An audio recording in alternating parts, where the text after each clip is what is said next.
하나님 말씀은 열왕기하 18장입니다. 히스기야 왕에 대한 이야기들을 할 텐데요. 히스기야 왕에 대한 것은 오늘 하루에 끝낼 수 있는 일들이 아니기 때문에 몇 시간에 걸쳐서 또 이야기를 하겠습니다. 히스기야 왕은 다윗과 비슷한 왕이었고, 그렇기 때문에 우리에게 히스기야 왕을 통해서 또 하나님께서 말씀하시고자 하시는 영적 교훈이 있기에 우리가 잘 앞으로 몇 시간 동안 그렇게 묵상하도록 하겠습니다. 오늘은 그 첫날로 히스기야 왕이 산당을 제거하고 모세의 놋뱀을 부수다라는 히스기야의 종교 정책을 함께 나누도록 하겠습니다.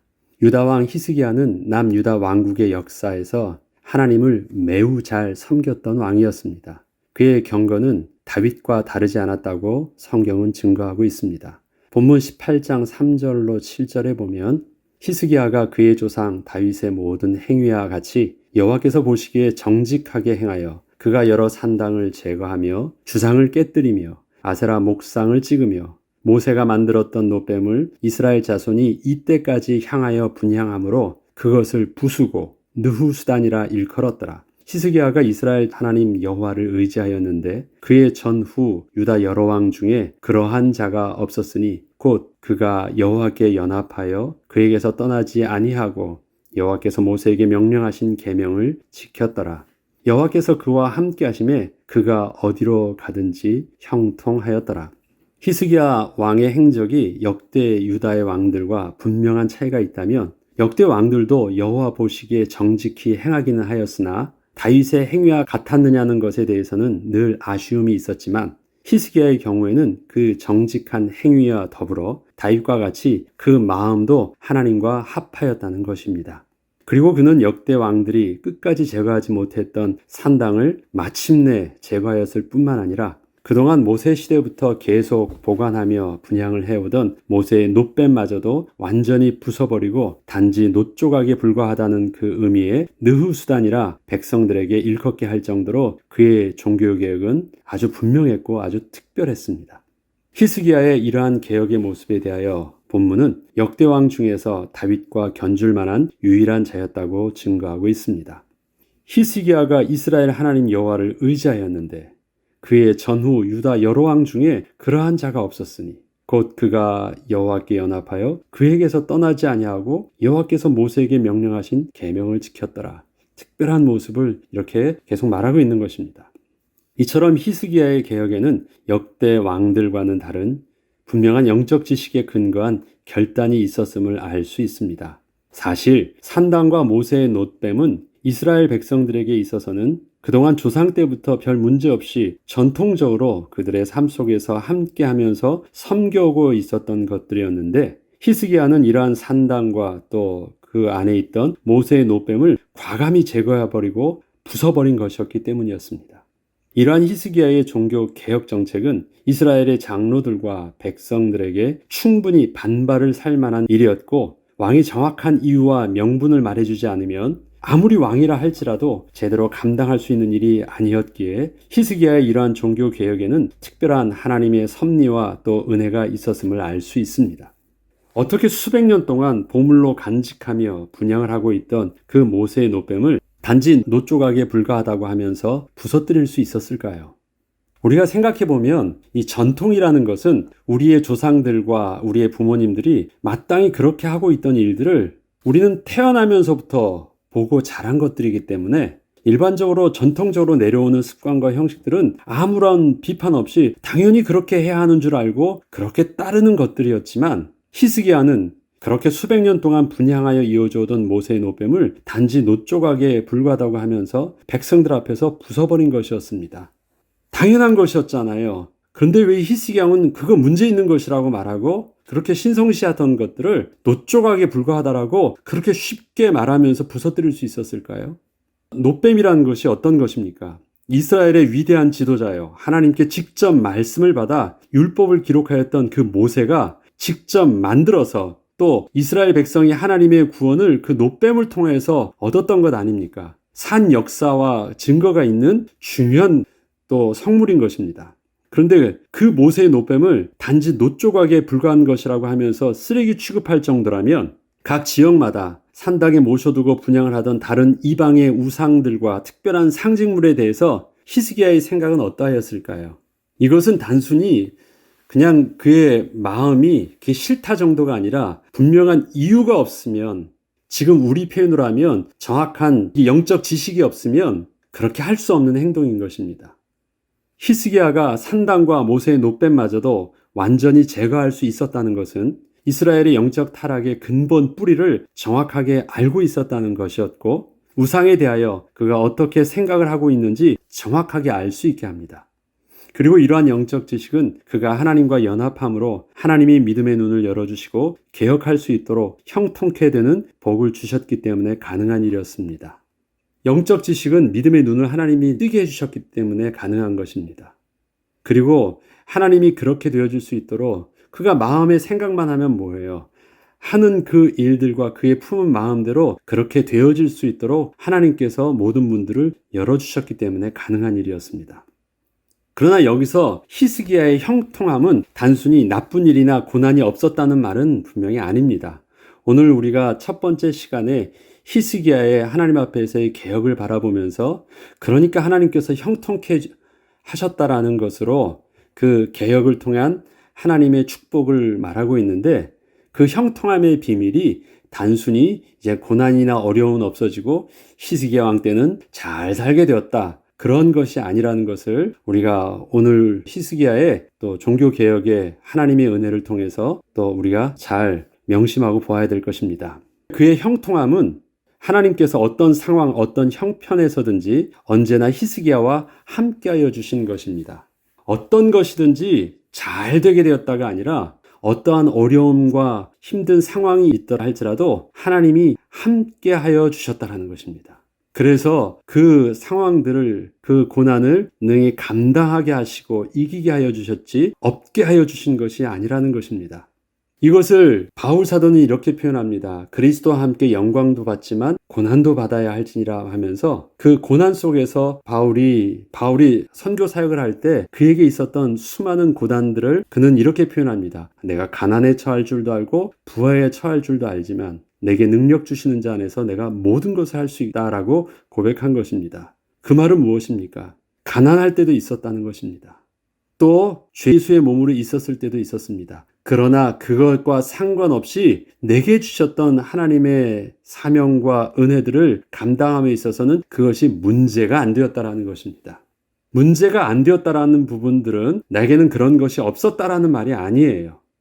그러면 지금 오늘 본문에서 하나님께서 히스기야에게 형통케 해주셨다는 말을 하고 있는데, 그 형통함이라는 말을 창세기에서 또 똑같이 썼던 인물이 있습니다. 여러분 기억하시는 게 누구입니까? 요셉도 보디발의 집에서 노예로 있었지만 여호와께서 함께 하심으로 그의 모든 일들이 형통하였더라라고 기록하고 있습니다. 그럼 그의 형통을 보죠. 그를 통해서 되어지는 일들이 있었지만 실질적으로 그의 모습은 어땠습니까? 여전히 노예였고 오히려 그것보다 더 심각하게 죄수의 모습으로 누명까지 쓰게 되었습니다. 형통케 되어지고 있다고 하는데, 그래서 노예에 있을 때도 형통케 되었고 죄수로 가서도 형통케는 되었는데, 그것을 요셉의 입장에서 본다면 어떤 것이에요? 그 형통함은 아니에요. 자기에게 맡겨준 일들, 그래서 자기 때문에 보디발의 집은 형통케 되었고 자기 때문에 자기에게 그 일을 맡겼던 죄수 간수장에게는 좋은 일이었지만 여전히 자기는 억울한 누명을 쓴 자였고 힘없이 노예로 잡혀있는 모습이었을 뿐입니다. 그런데 그의 모습이 형통케 되었대요. 맞아요. 형통케 되었어요.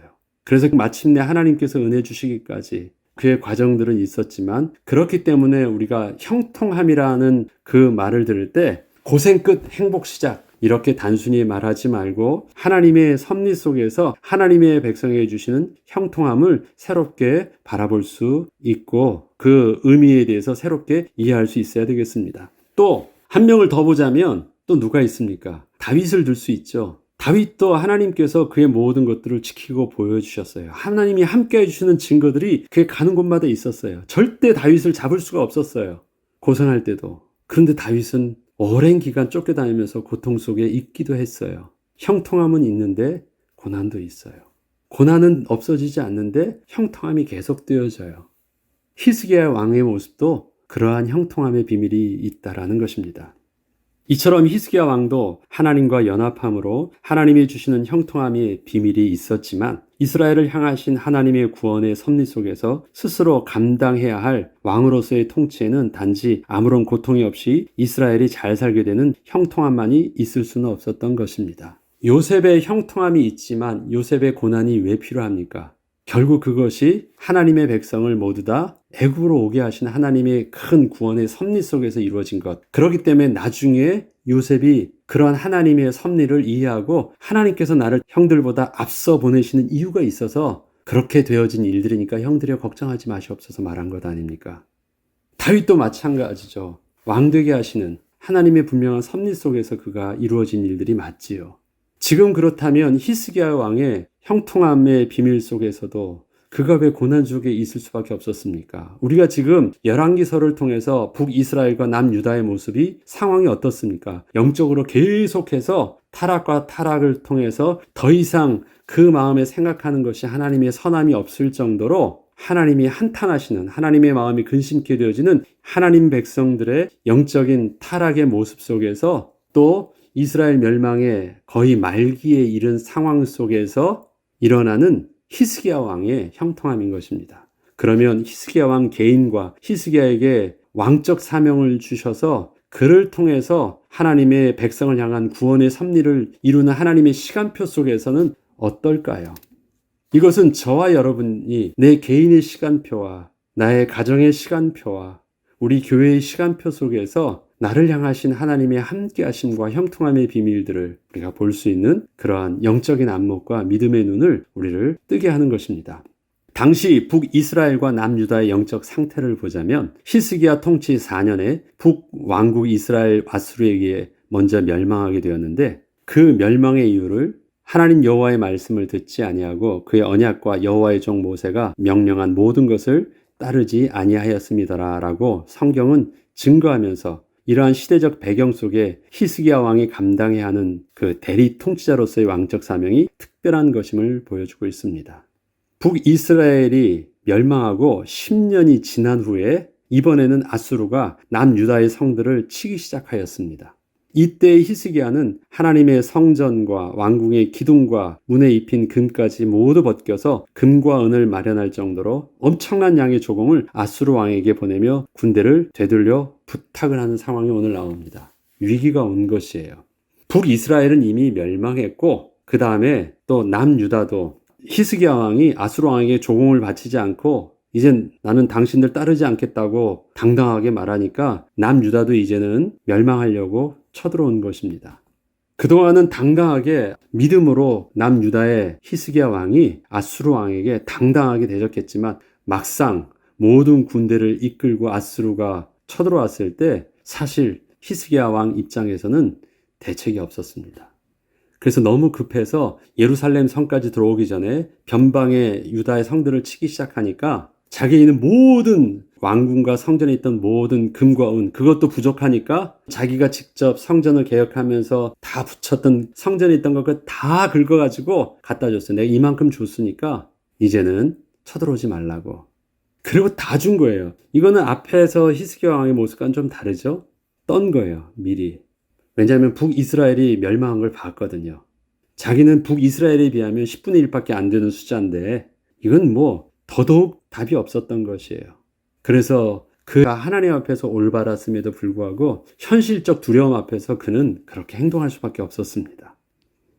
이것은 히스기야가 처한 상황이 얼마나 심각하고 위급했는지를 잘 알 수 있게 합니다. 그러나 이러한 히스기야의 노력에도 불구하고 아수르의 사네립 왕은 그 금과 은을 받은 것과는 상관없이 그대로 예루살렘으로 직진으로 계속 쳐들어왔던 것입니다. 이렇게까지 조공을 보냈지만 아수르 왕은 그것에 만족하지 않은 것입니다. 그래서 다시 예루살렘은 아수르의 대군에 의해서 이렇게 포위되는 위기를 맞게 됩니다. 그렇게 해서 계속 진행되는 히스기야 왕의 내용이 나옵니다. 이렇게 아수르의 사네립 왕은 자기가 쳐들어오게 된 이유를 군대 장관 랍사게를 통하여 이렇게 히스기야 왕에게 전해주었습니다. 히스기야가 자신에게 준 조공들은 애굽의 군대가 올 수 있도록 시간을 벌기 위함이 아니냐고 한 것입니다. 나 속지 않는다. 네가 지금 이렇게 조공을 바치면서 애굽의 군대가 올 것을 네가 기다렸느냐? 웃기지 마라. 그런 시간을 주지 않겠다고 하고 상관없이 들어온 것입니다. 자, 보죠. 북쪽에서의 강대국은 아수르예요. 남쪽에서의 강대국은 이집트입니다. 애굽입니다. 그 가운데 샌드위처럼 있는 것이 이스라엘이에요. 그래서 이집트가 힘이 있으면 북쪽의 나라, 저는 아람을 부탁을 하든지 어떤 나라를 부탁하든지 힘 있는 나라를 통해서 남쪽의 이집트, 애굽을 막으려고 했고, 위에서 쳐들어오려고 하면 남쪽 애굽을 부탁을 해서 또 북쪽에서 오는 군대를 막으려고 했어요. 그렇게 중간에 위치해서 마치 우리나라의 남과 북의 상황처럼 공산주의와 또 자유진영의 그 중간의 완충지대처럼 이스라엘의 지정학적인 특성이 그랬었는데, 그러니까 아수르가 공격을 하니까 바로 또 아수르도 애굽을 의식하지 않을 수 없었죠. 그래서 시간차를 두지 않고 그냥 그대로 공격했다라는 것입니다. 그리고 말합니다. 네가 아무리 정치적 술수를 가지고 그렇게 해보려고 하더라도 나 안 속아. 그리고 너 또 백성들에게 너가 섬기는 하나님이 도울 것이라고 말하지, 웃기지 마. 하나님이 내게 은혜를 주셔서 너 치게 한 거니까 그 하나님이 네 편이 아니라 내 편이야. 막 이렇게 말하면서 막 이제 그 백성들 앞에서 히스기야 왕이 하나님 앞에서의 신앙을 완전히 깎아내리고, 히스기야 왕은 그렇다고 해서 자기의 믿음을 고백할 수 있는 그런 모습도 안 돼. 현실적으로 너무 무기력하게 믿습니다라고 하고 하나님만 믿자라고 말할 수 없는, 정말 아무것도 말할 수 없는 현실적인 문제 속에 처하게 되는 고통 속에 있게 합니다. 하나님의 형통함의 축복을 받는 히스기야의 현실적인 모습입니다. 이러한 모습이 다윗에게도 있었고 요셉에게도 있었습니다. 그러한 모습들, 하나님께서 이러한 히스기야, 그 아스로 왕에게 그렇게 모든 것을 다 갖다 줄 만큼 연약한 모습도 있었지만, 하나님께서 어떻게 히스기야를 통해서 또 은혜를 베푸시고 또 함께 하시는 영적인 비밀이 어떠한지를 또 우리 내일 계속해서 다음 시간을 통해서 할 수 있도록 하겠습니다. 아무튼 오늘의 본문을 통해서 우리가 오늘 묵상해야 될 것은, 하나님께서 하나님의 백성에게 함께 해주시는 형통함의 비밀은 무조건 고생 끝 행복 시작이라는 세상의 단순한 논리의 그러한 개념과는 좀 다른 것이다. 하나님의 백성을 향한 하나님의 구원의 섭리 속에서는 우리 개인뿐만 아니라 우리 개인에게 주셨던 왕적 사명을 감당함에 있어서 하나님의 섭리를 이루는 시간표가 있다는 것. 그래서 우리 믿음의 눈들이 새롭게 열려서 나를 바라보고 지금 나의 삶에 일어나는 삶의 시간표를 볼 수 있는 은혜가 있기를 우리는 기도해야 되겠습니다. 기도하겠습니다. 하나님께서는 히스기야를 참으로 귀한 자로 바라보셨고, 또 그 어떤 왕에게도 주지 않았던 귀한 은혜를 히스기야 왕에게 주셔서 또 믿음으로 허락하여 주셔서 하나님의 마음에 합한 자로 그 왕적 사명을 감당하게 하셨습니다. 그러한 히스기야 왕에게도 그렇게 주셨던 큰 은혜와 더불어 또 역대 왕이 어떤 왕도 겪지 못했던 큰 위기 속에 히스기야 왕이 또 있기도 하셨습니다.